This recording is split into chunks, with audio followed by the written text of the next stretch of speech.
Hello, Steve White, Steve White's 89. Well, ABBA's back. I did not see this coming.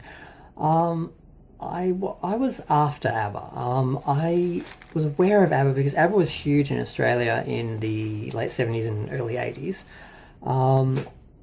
And I didn't really feel... there was a lot of cringe afterwards once they sort of... the band ended, I guess. They just disbanded. They went their separate ways. They said they'd never come back, and they were sort of packed away for a while, and then they sort of came back. And then in the 90s, they became huge, and we had films like Muriel's Wedding, which used them for the soundtrack, and then they had the Mamma Mia play, which was huge, and they were offered like $1 billion to come back and like do a tour or do an album or something, and they said no, and they kept saying no. They kept getting offers. Like, they didn't go away because they stopped selling records or people didn't want them. They chose to leave. Now, they seem to have done the whole go out on top approach, and they just, the further it went along, the older they got, the further away they got from their prime. I guess they felt like they couldn't come back, and I thought they would never come back. I've heard little things here and there over the years. I thought, they're never coming back. They're never going to do anything. They're not going to do an anniversary single or an anniversary album or anything like that. It's just they're leaving good enough alone. They know they can never top what they did back in the 70s and early 80s. But no, this thing happened. 40 years later, almost, they officially like disbanded in 1982. And it's, 2021, almost 2022. So it's 40 years ago. And they are coming back, but they're doing it in an unusual way. Basically, they're coming back as avatars, as digital hologram versions of themselves. So they're going to have a concert tour where they're building their own concert hall or theatre or stage or stadium or something, where they're going to be projecting their holograms and having their concerts there. It's going to be, I guess, a bit like when Celine Dion went to Las Vegas and they built this whole arena for her to perform in for like, I don't know how many years she was there. And then someone else took over after she left. But they built it and people just came. So she didn't go touring around because she wanted to stay still for kids and a husband. So she basically said, build me an arena and I'll come and perform. And she was just working there like a job every day. She just went to work and then came home to her kids. So that worked, and that's part of, I think, this is that they know that you can do that. People will come to the performer if you've got someone as big as Celine Dion or ABBA or someone.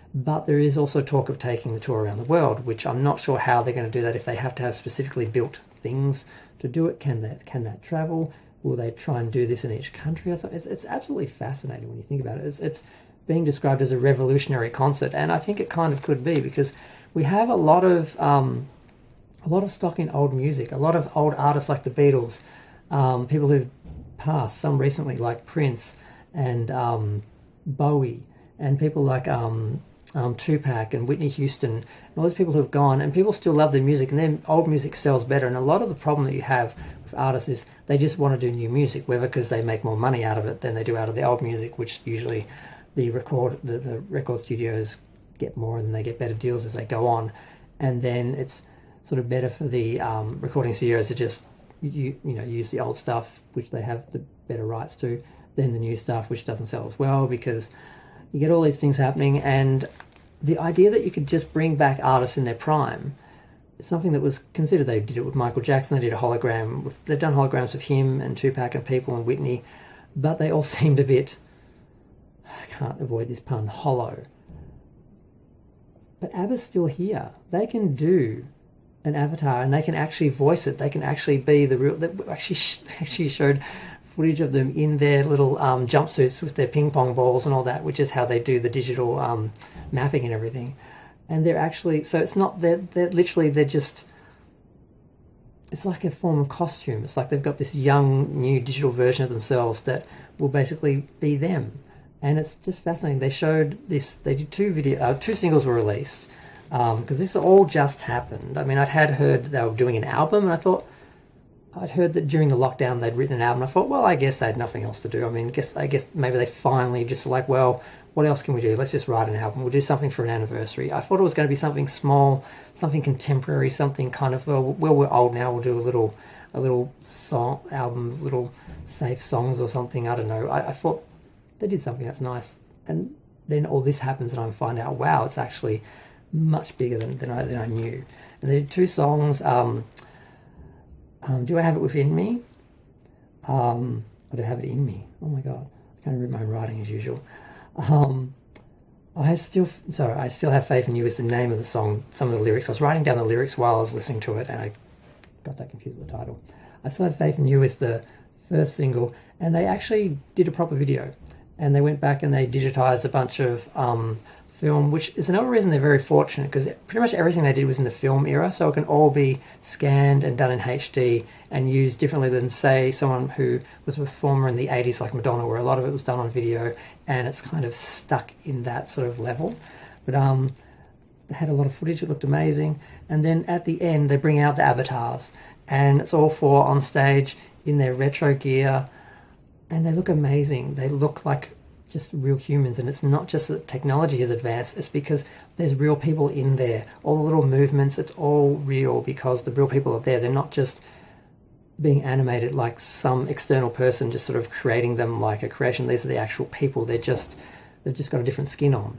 So it's amazing what they're doing with this, and to an extent this could extend to other artists who are past, because once the technology gets better, and also the idea of having sort of people sort of portray them helps. So I think this is going to go beyond ABBA, but to do it now with older artists, and I sort of think artists like Madonna and that as well, they could do this as they get older as well, because frankly Madonna can't dance like she used to. She just can't, and she's not going to be able to as she gets older.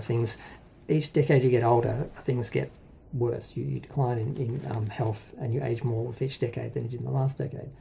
So this could be the future of a lot of performers, when they either don't have the ability to perform like others, or they get older and they can't, or they want to stay in their heyday, or a studio can pay out an artist a lot of money to own their image at a particular time, and then just keep that image alive and have that version of them performing.